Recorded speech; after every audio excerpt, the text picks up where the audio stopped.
Hello commissioner, നിങ്ങളുടെ മോൻ ബിജു എന്റെ കൂടെയുണ്ട്. എന്ത്? എന്റെ മോനോ? എന്റെ മോൻ ബിജുവോ? പ്രഭേ, നമ്മുടെ മോനൊരു ആപത്തും പറ്റിയിട്ടില്ലെന്ന്. ഹലോ, നിങ്ങൾ ആരാ സംസാരിക്കുന്നത്? എന്നെ നിനക്കറിയാം, ഗംഗാധരൻ.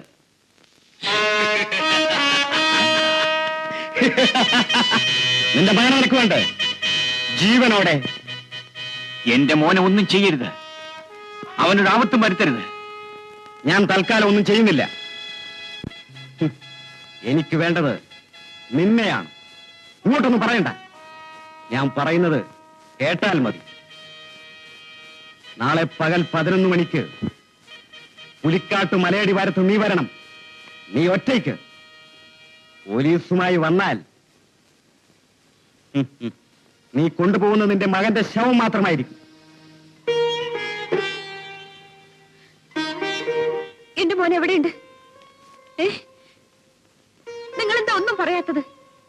എന്റെ മോൻ എന്തെങ്കിലും? ഇല്ല,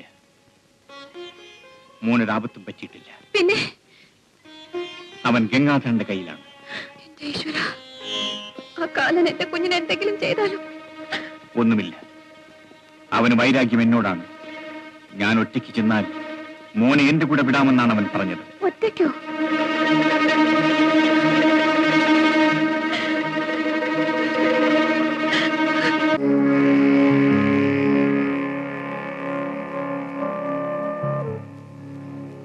ഈ നിസ്സാര കാര്യത്തിനാണോ മോനെ പോലീസിൽ പിടിപ്പിക്കുമെന്ന് പറഞ്ഞത്?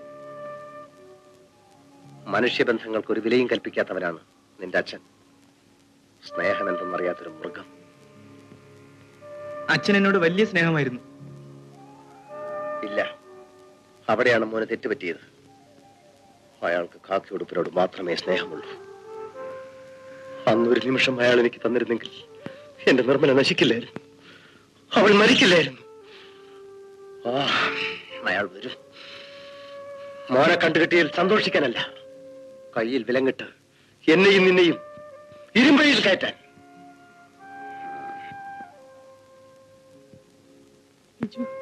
എനിക്ക് പേടിയാവുന്നു. നമുക്ക് എവിടെയെങ്കിലും ഓടി. ഇവിടെ നിന്ന് ഞങ്ങൾ അറിയാതെ ആരും എവിടെയും പോകാൻ പാടില്ല. അത് ആപത്താണ്.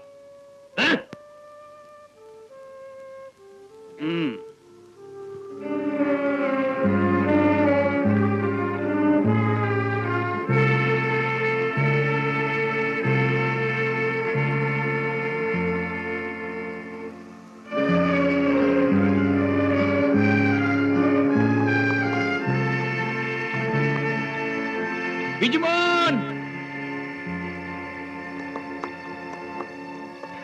ബിജുമോൻ! ബിജുമോൻ!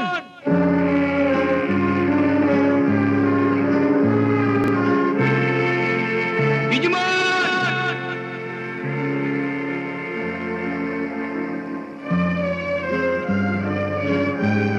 അതാ അച്ഛൻ വന്നു.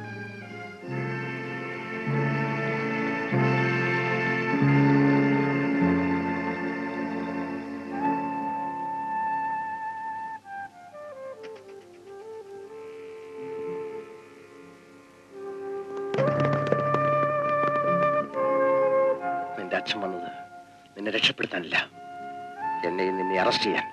നോക്കവിടെ, അവൻ ഒറ്റയ്ക്കല്ല, അവന്റെ കൂടെ കുറെ പോലീസുമായിട്ട് വന്നാൽ നിന്റെ ശവമായിരിക്കും കൊണ്ടുപോകാൻ ഞാൻ പറഞ്ഞതാണ്. വായവിടെ.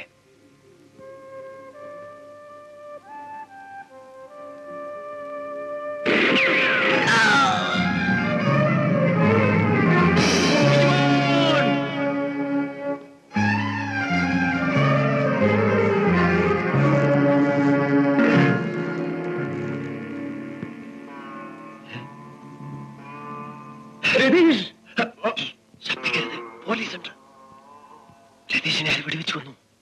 പോലീസുകാർ. നിന്റെ അച്ഛനെ നിനക്കിപ്പോ മനസ്സിലായോ? ആ പാവം ചെറുക്കനെ വെടിവെച്ചു കൊന്നു. ഏതായാലും മോനെ ഇവിടെ നിൽക്കണ്ട, പോ പോ. നീ എന്തിനാ അവനെ കൊന്നു? അവൻ ഓടിപ്പോകാൻ ശ്രമിച്ചു. ചെന്ന് കയറുമ്പോ പോലീസിന്റെ വായിലായിരിക്കും. ഇതവനൊരു പാഠമായിരിക്കട്ടെ. ഏതായാലും ബിജുമോനത് അറിയരുത്.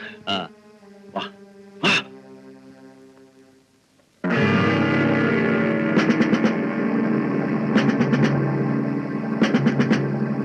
നീ എന്തിനു പോലീസിനെയും കൂട്ടി അവിടെ വന്നു? അമ്മാവനെ ഒറ്റയ്ക്ക് എന്നാൽ ബിജുവിനെ അവർ വിട്ടയക്കുമായിരുന്നോ? ഒറ്റയ്ക്ക് വരാൻ പറഞ്ഞത് അമ്മാവനോട് പക വീട്ടാൻ വേണ്ടിയായിരുന്നു. അത് ശരിയാണ്. അവന്മാരെന്തും ചെയ്യുന്നവരാണ്. അങ്ങനെ സംഭവിച്ചാൽ എന്റെ ജീവൻ പോകുമായിരിക്കും. പക്ഷേ എന്റെ മോൻ രക്ഷപ്പെടുമായിരുന്നു. അതിലെന്താണ് ഉറപ്പ്? അമ്മാവ അവർ മനുഷ്യത്വം ഇല്ലാത്തവരാണ്. നീ പോലീസുമായി അവിടെ വന്നുകൊണ്ട് എന്തുണ്ടായി? ഒരു കുട്ടിയുടെ ജീവൻ പോയി. ഇനി എന്റെ മോൻ എന്ത് സംഭവിക്കുമോ? ഒന്നും സംഭവിക്കില്ല. അവനെ ഞാൻ മോചിപ്പിക്കും. നോ, നീ ഇത്രയൊക്കെ ചെയ്തത് മതി. അവന്റെ ജീവൻ ആപത്ത് സംഭവിക്കുന്ന ഒന്നും നീ ചെയ്യരുത്. അമ്മാവൻ ഒരു പോലീസ് കമ്മീഷണറാണ്. ഡിപ്പാർട്ട്മെന്റിന്റെ കയ്യിൽ വിശ്വാസമുള്ള ആൾ. Stop it. ഉദ്യോഗത്തെ പറ്റിയും വിശ്വാസത്തെ പറ്റിയും നീ എന്നെ പഠിപ്പിക്കണ്ട. ഈ കാര്യങ്ങളൊന്നും നീ ഇടപെടുകയും വേണ്ട. അമ്മാവ, നിങ്ങൾ തമ്മിൽ ഇങ്ങനെ വഴക്ക് കൂടിയാൽ എങ്ങനെ? എന്റെ മോനെ എങ്ങനെയെങ്കിലും രക്ഷിച്ചു കൊണ്ടുവരാൻ നോക്കൂ. ദൈവമേ, എന്റെ മോനൊരാപത്തും വരുത്തല്ലേ.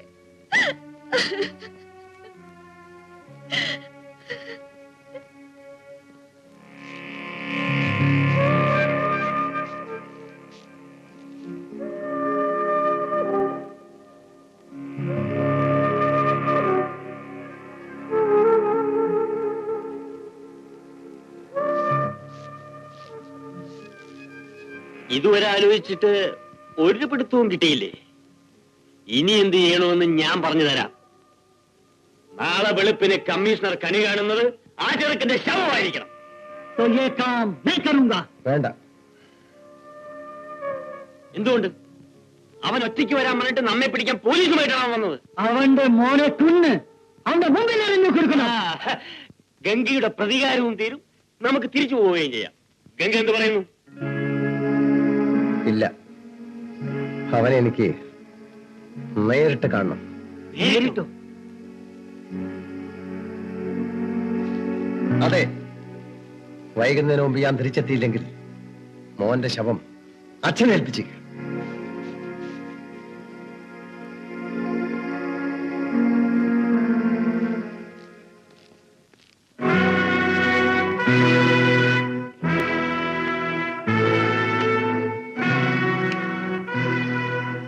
ഗംഗാധരൻ.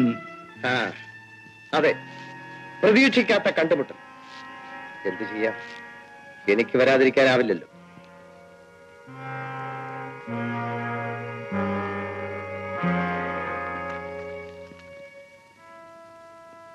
എവിടെ എന്റെ മകൻ? എന്റെ മകൻ ബിജു എവിടെ? പറയാം. അത് പറയാനാണ് ഞാൻ ഇങ്ങോട്ട് വന്നത്. പിന്നെ ഞാൻ വാതിലടച്ചത് വല്ല പോലീസോ മറ്റോ വന്നാൽ നമുക്കത് അസൗകര്യമായിരിക്കും. ഇരിക്കൂ. അല്ല, ചേച്ചിയോ?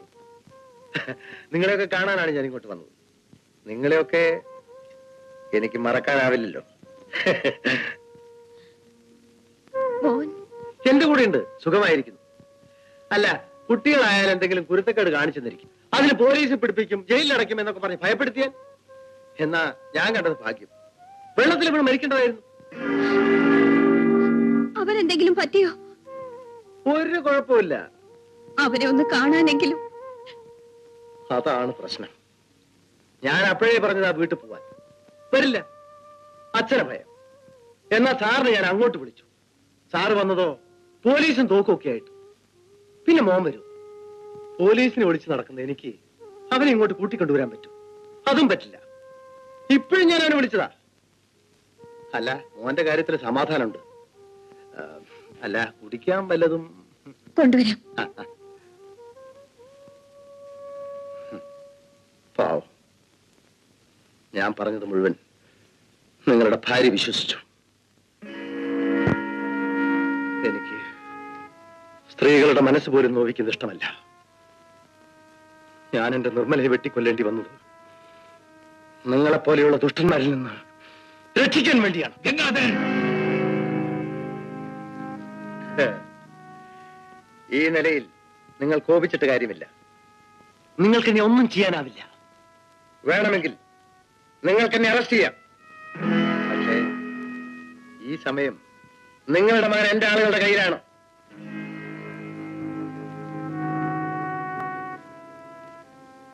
അവരവനെ അരിഞ്ഞു നുറുക്കും. ആ മാംസക്കഷ്ണത്തിൽ ചവിട്ടിയെ എന്നെ കൊണ്ടുപോകാനാവും. ഇനി ഞാൻ വന്നതെന്തിനാണെന്ന് നിങ്ങൾക്കറിയണ്ടേ? നിങ്ങൾക്ക് മകനെ ഞാൻ വിട്ടുതരാം.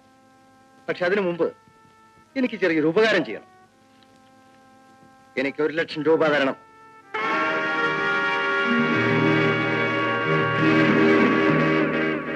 നിങ്ങളെപ്പോലെ സത്യസന്ധനായ ഒരാൾക്ക് ഇത്ര വലിയൊരു സംഖ്യ ഉണ്ടാക്കാൻ വിഷമായിരിക്കും. സാരല്ല, വഴി ഞാൻ പറഞ്ഞുതരാം. നല്ലൊരു കക്ഷിയിൽ നിന്ന് കൈക്കൂലി വാങ്ങണം, ഇല്ലെങ്കിൽ കൊള്ളയടിക്കണം. പറ്റില്ലെങ്കിൽ വേണ്ട, മകന്റെ ജീവൻ രക്ഷിക്കണമല്ലോ എന്ന് വെച്ച് ഞാൻ പറഞ്ഞത്.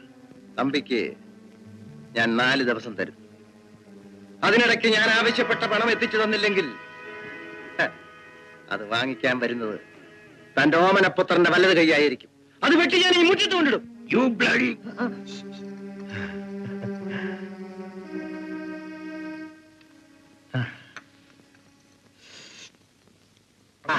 ഗംഭീരമായിരിക്കുന്നു. എന്നാ പറഞ്ഞതുപോലെ ഞാൻ ഇറങ്ങട്ടെ. മോന്റെ കാര്യം കൊണ്ടുവരാൻ പറഞ്ഞിട്ടുണ്ട്. സാർ ഒരു അക്ഷരം മിണ്ടുന്നില്ല.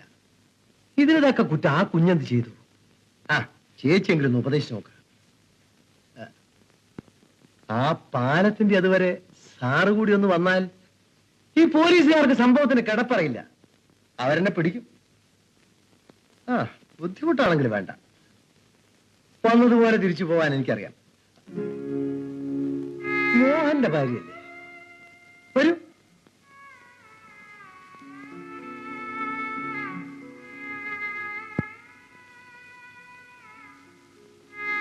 എന്റെ ഭാര്യ നിർമ്മല നിന്നെപ്പോലെ സുന്ദരിയായിരുന്നു. പക്ഷേ അവളുടെ ഗതി നിനക്കുണ്ടാവില്ല.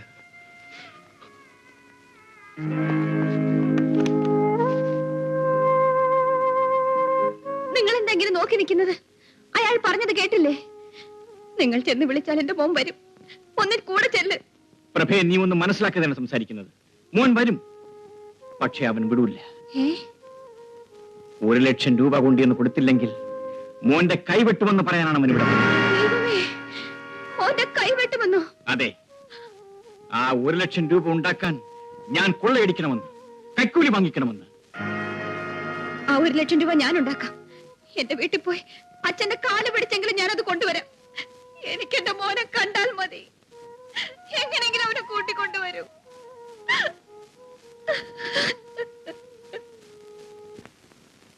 അമ്മാവനിരിക്കൂ, ഞാൻ ചായ കൊണ്ടുവരാം. സ്ത്രീധനം തരാ കാര്യമൊക്കെ സാധിച്ച അമ്മാവനിരിക്കേ, ഞാനിരിക്കാം. തിന്നാനുള്ളതൊന്നുമല്ലേ.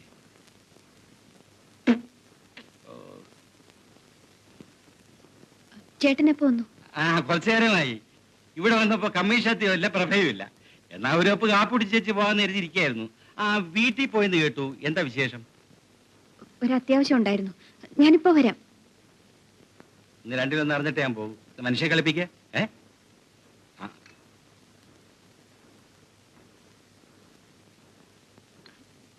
ചേട്ടൻ ഇങ്ങോട്ട്? അല്ല, അത് ഞാൻ പറഞ്ഞില്ലല്ലോ. നമ്മുടെ പ്രേമചന്ദ്രനെ 2-3 ആലോചനകൾ വന്നിട്ടുണ്ട്. എല്ലാം നല്ല പാർട്ടിയാ. 2-3 ലക്ഷം രൂപ സ്ത്രീധനം തരാമെന്നാ പറയുന്നത്. പെണ്ണിന്റെ 2 ആംഗളമാർ അങ്ങ് പേർഷ്യയില. ഏതായാലും ഇവിടെ വന്നൊന്ന് ആലോചിച്ചിട്ട് പറയാമെന്ന് ഞാൻ പറഞ്ഞു. അല്ല, അതല്ലേ അതിന്റെ ശരി. ഈ നിലയിൽ ഇവിടെ ഇപ്പോ രേഖയുടെ പഠിപ്പൊന്ന് തീരട്ടെ. ഇനി അതുവരെ കാത്തിരിക്കാനൊക്കത്തില്ല. അല്ല, അത് നിങ്ങൾക്ക് മനസ്സിലായിക്കൊള്ളൂ. ഏതായാലും എനിക്കിനി ഞാൻ വെച്ചോണ്ടിരിക്കാനൊക്കില്ല. മൂത്തവന്റെ ഗതിയായിരിക്കും അവനും. ഇത് നമുക്ക് നിർത്തിക്കളയാം. പേർഷ്യൻ ഡേറ്റ് ഒന്നും ഞാൻ ചോദിക്കുന്നില്ല.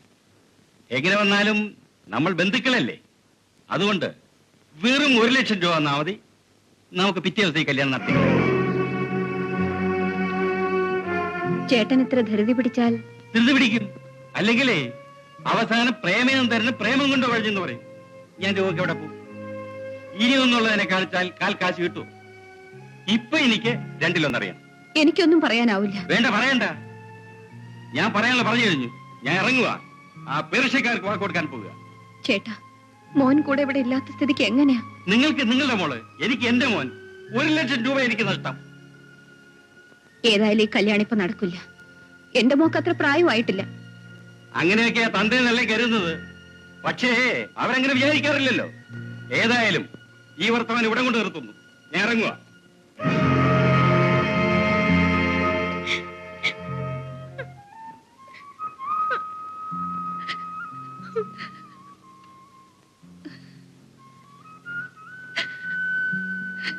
അമ്മേ,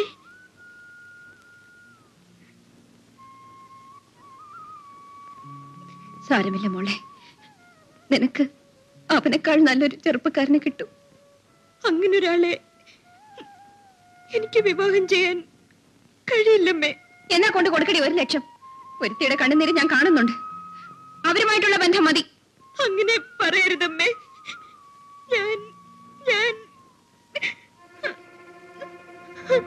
നീ പറഞ്ഞു തോലിക്കണേ. ഞാൻ ഗർഭിണിയാണമ്മേ.